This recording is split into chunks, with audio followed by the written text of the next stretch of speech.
Assalamualaikum students.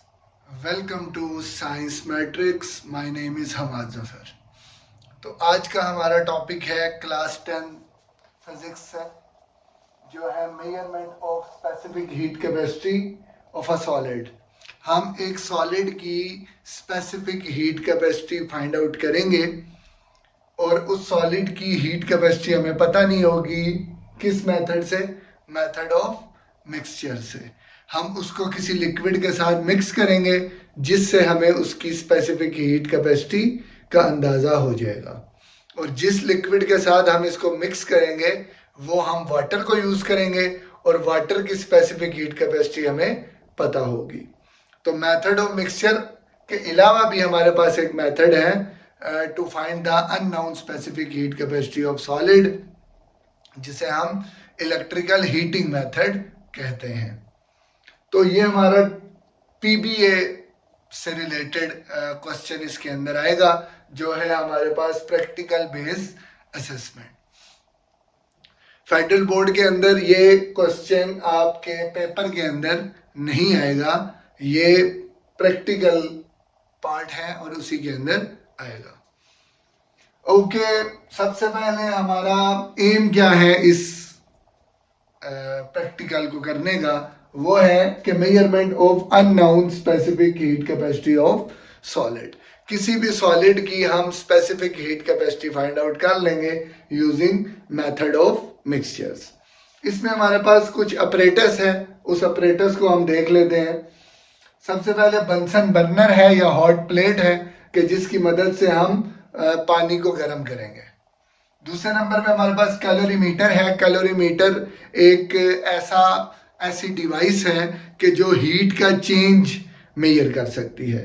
ये हम cup को भी यूज़ कर सकते हैं या हम इसका प्रॉपर ग्लास का भी विद प्रॉपर इंसुलेशन हम इसको यूज़ कर सकते हैं। इसके बाद हमारे पास आती है मेटालिक सॉलिड सिलेंडर के जिसका हमने क्या करना है, unknown specific heat capacity find out करनी है। इसी तरह वेइंग मशीन है मैस को मेजर करने के लिए। फिर हमारे पास वाटर है, बीकर है, लेबोरेटरी स्टैंड है और 2 थर्मामीटर्स हैं जिनको हम यूज करेंगे। तो हम सबसे पहले अपने ऑपरेटर्स की तरफ बढ़ते हैं जी। ये हमारा कैलोरीमीटर है जिसके अंदर हमारे पास ये इंसुलेशन है, इंसुलेटिंग बॉक्स है, स्टीरर है जिससे हम अपने वाटर को अच्छे से हिलाएंगे ताकि इवनली डिस्ट्रीब्यूट हो जाए हीट। इसी तरह हमारे पास ये रेड कलर का थर्मोमीटर है और ये लेबोरेटरी स्टैंड है कि जिससे हमने क्या किया हुआ है, इसको अटैच किया हुआ है। अब इस कैलोरीमीटर के अंदर हमने वाटर को डाला हुआ है। वाटर कितना हमने डालना है ताकि जो सॉलिड हो वो इसके अंदर प्रॉपरली मतलब कि सबमर्ज्ड हो जाए, यानी पूरा का पूरा डूब जाए। इतना पानी हमने इसके अंदर डालना है। तो सबसे पहले हमने इसका टेम्परेचर नोट डाउन कर लेना है सॉलिड को डालने से पहले।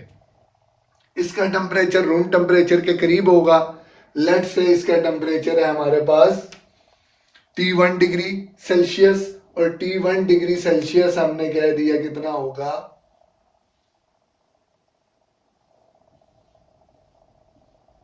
10 डिग्री सेल्सियस। 25 डिग्री सेल्सियस भी आप इसको ले सकते हैं।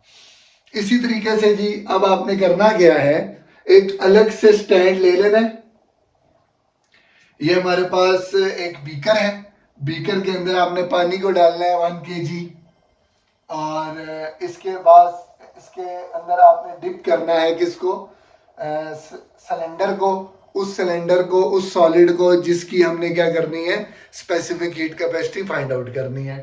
इसको एक धागे के साथ, एक रस्सी के साथ हमने यूं सस्पेंड किया हुआ है और वो इसके अंदर डूबा हुआ है। ये हमारे पास थर्मोमीटर है, T2 टेम्परेचर है इसका, जो कि क्या चेक करेगा कि कितना हीट अप हो गया है ये, यानी सॉलिड का टेम्परेचर कितना हो गया है, ये हम यूजिंग दिस थर्मोमीटर चेक करेंगे। इसके अंदर हमारे पास एक स्टैंड है और बंसन बर्नर है जो कि हीट अप करने के लिए यूज किया हुआ है। तो हमने क्या करना है, हमने इसको आग लगानी है और ये क्या करेगा, हीट अप होना शुरू हो जाएगा, इवनली डिस्ट्रीब्यूट होना शुरू हो जाएगा इसके अंदर हीट। अब एक टाइम आएगा कि ये बॉयल हो जाएगा। अब हमें क्या पता चलेगा कैसे बॉयल हुए हैं, इसके अंदर बबल्स आना शुरू होंगे तो इसका मतलब है ये बॉयल हो गए। तो हम जल्दी से देख लेंगे कि टेम्परेचर कितना हो गया है, तो वो बॉइलिंग पॉइंट के करीब का कोई टेम्परेचर होगा। लेट से T2 डिग्री सेल्सियस जो आया हमारे पास वो आया है 106 डिग्री सेल्सियस। मतलब 100 डिग्री सेल्सियस भी लिख सकते हैं, लेकिन इसमें कुछ एरर हो सकता है कि 100 से ऊपर ही पहुंच चुका हो। आप 100 डिग्री सेल्सियस भी ले सकते हैं। तो सबसे पहला स्टेप हमने क्या किया, कैलोरीमीटर को इधर रखा हुआ है, इसके अंदर पानी है और इसका टेम्परेचर हमने इस थर्मोमीटर से मेजर कर लिया, जिसे हम T1 डिग्री सेल्सियस कह रहे हैं। दूसरे नंबर पे हमने क्या किया, लिक्विड को गर्म किया। लिक्विड का टेम्परेचर कितना था, 100 डिग्री सेल्सियस या 106 डिग्री सेल्सियस। अब जितना इस पानी का टेम्परेचर होगा उतना ही इस सॉलिड का टेम्परेचर होगा, because heat lost by water should be equal to heat gained by solid. ये law of conservation of energy को फॉलो करेगा, ठीक है जी, जिसके मुताबिक इस सॉलिड का टेम्परेचर भी कितना होगा, 106 डिग्री सेल्सियस। ओके, इसके बाद हमने क्या करना है जी, इस सॉलिड को बीच में से निकालना है जल्दी से। इसको मतलब कि आपने क्या करना है, हिलाना है। हिलाना इसलिए है ताकि उसके ऊपर अगर कोई पानी का कतरा रह गया है तो वो क्या हो जाए, उसके ऊपर से उतर जाए। अब आपने जल्दी से इसको उठाना है और वापस इसके अंदर डाल देना है और जल्दी से इसका ढक्कन क्या कर देना है, बंद कर देना है। ठीक है जी, दोबारा सुने, करना क्या हमने यहां से सॉलिड को निकालना है जिसका टेम्परेचर कितना है, T2 degree Celsius which is 106 degree Celsius. इसको यहां से निकाल के किसके अंदर डाल देना है, इस कैलोरीमीटर के अंदर, जिसका टेम्परेचर कितना है, 10 डिग्री सेल्सियस।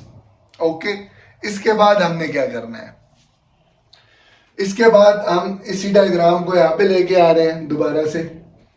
अब होगा ये कि इसका टेम्परेचर कितना है, T2 डिग्री सेल्सियस, जो कि ज्यादा टेम्परेचर है 106 डिग्री सेल्सियस।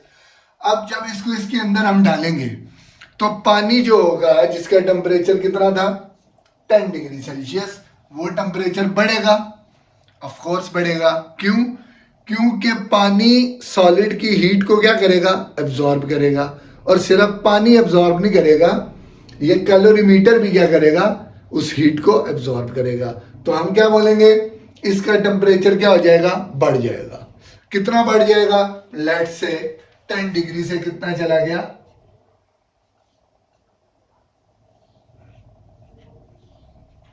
50 degree Celsius. कोई भी टेम्परेचर हो सकता है जो कि 10 डिग्री से ज्यादा होगा। सही है, तो अब क्या हुआ, हम क्या कहेंगे कि heat lost bye solid, solid ने जो हीट लॉस्ट की वो गेन करेगा कौन, वाटर प्लस कैलोरीमीटर। सही है जी, यहां तक गुड। तो अब हम कहां पे थे, दोबारा से मैं इसको एक दफा बताता हूं कि करना कैसे है। देखें जी, स्टेप 1 हमने क्या करना है, हमने एक एम्प्टी कैलोरीमीटर ले लेना है जिसकी हमें नोन होगी स्पेसिफिक हीट कैपेसिटी। हमने उसका वेइंग मशीन से मैस मेजर कर लेना है, किस किस के साथ, स्टीरर भी होगा, लिड भी होगा, इन सब के साथ कैलोरीमीटर का जो मैस है वो हम मेजर कर लेंगे, जो कि है कितना, MC। इसी तरह अब हमने टोटल मैस इसका मेजर करना है, कब, जब इसके अंदर पानी डाल देना है।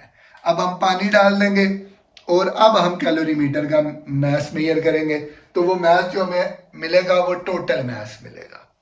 तो हम इस वाटर का मैस निकालना चाहें तो कैसे निकालेंगे, जो टोटल मैस आया होगा इसका माइनस कैलोरीमीटर का मैस, तो हमारे पास मैस ऑफ वाटर भी आ जाएगा। इसी तरीके से फर्स्ट ऑफ ऑल हमने इसी का टेम्परेचर नोट डाउन करना है, इस वाटर का, जो कि हमारे पास कितना होगा T1 degree Celsius. Also measure the mass of solid, जो सॉलिड हमने इसके अंदर डिप करना है ना, उस सॉलिड की हमने क्या कर लेनी है, वेइंग मशीन से मास मेजर कर लेना है। इसी तरह हमने करना है जी, इसको उठा के इस बीकर के अंदर डालना है। बीकर के अंदर जब डालेंगे किसको, सॉलिड को, तो वो सॉलिड हीट अप होगा, सॉलिड को सबमर्ज कर देना है, सॉलिड का टेम्परेचर बढ़ेगा, कितना बढ़ जाएगा, T2 डिग्री सेल्सियस, 100 डिग्री भी हो सकता है, 100 से थोड़ा सा ज्यादा भी हो सकता है। तो वो हमने नोट डाउन कर लिया, कितना, T2 डिग्री सेल्सियस। अब हमने क्या करना है जी, इसको निकाल के वापस से इसके अंदर डाल देना है। तो इसको हम यहाँ पे देखेंगे, तो इसका टेम्परेचर बढ़ के कितना हो जाएगा, 50 डिग्री सेल्सियस। क्यों, क्योंकि इसका टेम्परेचर में कमी आएगी, क्योंकि वो अपनी हीट लॉस्ट करेगा, और वही हीट गेन कौन करेगा, यहाँ पे पड़ा पानी प्लस कैलोरीमीटर। सही है।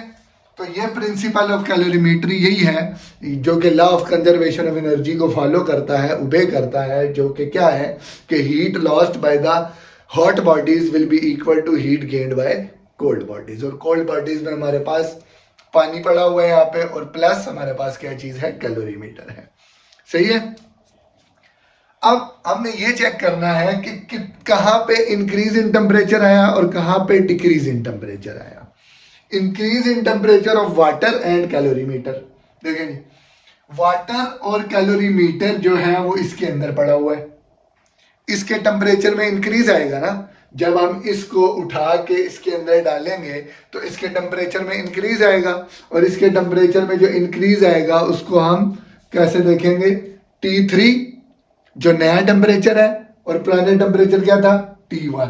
तो T3 माइनस T1, ये हमारे पास इंक्रीज इन टेम्परेचर आएगा। और अब decrease in temperature of solid कैसे आया, सॉलिड का पहला टेम्परेचर कितना था, T2, अब कितना होगा, T3। तो हम क्या बोलेंगे कि T2 माइनस T3, यानी कि हमारे जो सॉलिड है उसका टेम्परेचर पहले T2 था, अब कितना हो गया, T3, यानी कम हुआ है। तो डिक्रीज हुआ है, तो कौन सा फैक्टर बढ़ा है इनमें से, T2, तो T2 माइनस T3। अब हमने इसकी specific heat capacity find out करने के लिए एक फार्मूला ड्राइव आउट करना है, तो वो हम कैसे करेंगे, देखें, अप्लाई करेंगे law of conservation of energy. तो heat loss by solid, heat जो सॉलिड ने लॉस की will be equal to heat gain by water plus heat gain by calorimeter. तो हीट है तो Q of solid equal to Q of W plus Q of calorimeter. अब हमारे पास formula क्या था स्पेसिफिक हीट कैपेसिटी का, C equal to Q divided by M delta T। यहां से अगर हम Q की वैल्यू निकालें तो क्या आएगी हमारे पास, C M डेल्टा T। क्योंकि ये सॉलिड की है तो specific heat capacity solid, mass of solid और change in temperature of solid, वो अभी हम पुट करते हैं इसके अंदर। इसी तरह वाटर की क्या आएगी, C M delta T, CW MW delta T plus CC MC delta T। सही है जी। अब देखें, सॉलिड ने जब हीट लॉस की तो उसके टेम्परेचर में डिक्रीज आया, तो डिक्रीज इन टेम्परेचर हमारे पास क्या है, T2 माइनस T3। तो हम यहां पे क्या पुट करेंगे, CS MS T2 minus T3। इसी तरह CW MW और डेल्टा T, हीट गेन जब की वाटर ने तो टेम्परेचर में इंक्रीज आया, और वो क्या आया, T3 माइनस T1।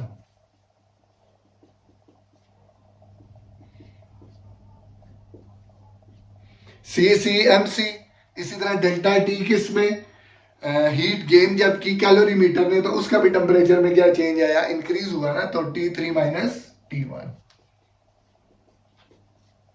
यहां से हम specific heat capacity of solid निकाल सकते हैं, जो कि हमारे पास आएगी CW MW T3 minus T1 plus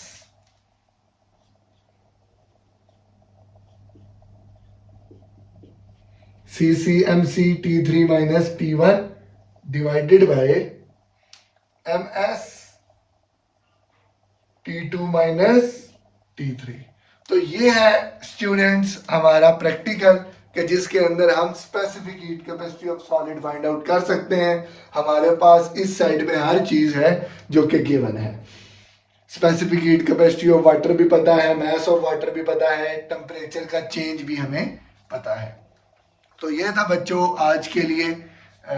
next हम नए प्रैक्टिकल के साथ आएंगे। इसके बाद जो है बुक के अंदर जो है इलेक्ट्रिकल हीटिंग मेथड। और तब तक के लिए अल्लाह हाफिज। किसी का कोई क्वेश्चन हो तो कमेंट बॉक्स में लिख सकता है।